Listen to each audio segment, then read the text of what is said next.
NewsBob Geldof corrects Cat Deeley multiple times during awkward This Morning interview. Who does your research? Bob Geldof had to step in several times to correct Cat Deeley during a recent appearance on This Morning, leading to some. The legendary Boomtown Rats frontman, renowned for founding Band Aid and organizing Live Aid, was on the show to commemorate the 40th anniversary of the iconic charity single Do They Know It's Christmas? It began when Deeley mistakenly claimed that the Band Aid charity, launched after the release of the first Band Aid song featuring numerous celebrity musicians, and the subsequent Live Aid concerts had raised £2 million. Realizing the mistake, Deeley promptly corrected herself, stating, "I was supposed to say £200 million has been raised, but in today's money."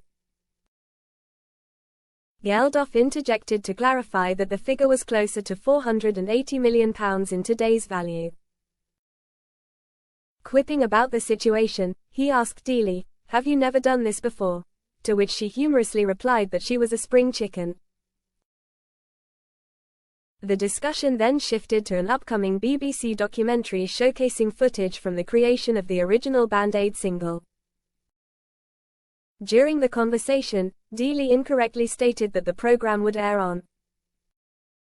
Geldof quickly interrupted, saying, "No, not Channel 4, BBC 4. Who briefs you? Who does your research, Deeley? It's BBC 4, for God's sake." Deeley, visibly embarrassed, held up her notes and laughed, jokingly suggesting she wished the ground would swallow her up.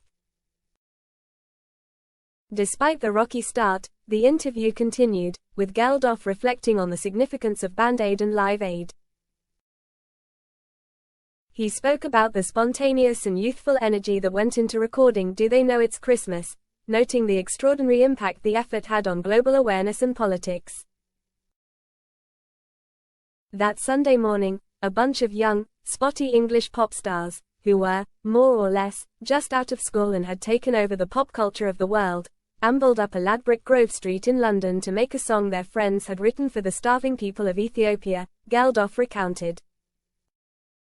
They could never have understood the enormous consequences of that day. He described the movement as the shout that rang around the world, culminating in the political victories at the 2005 Gleneagles G8 Summit and the global awareness raised through Live Aid concerts.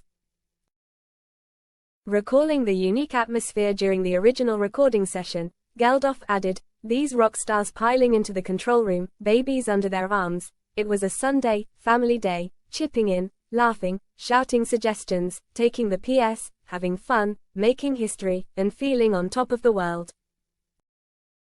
Despite the missteps, the interview ended on a high note, with both Deeley and Geldof laughing off the awkward moments.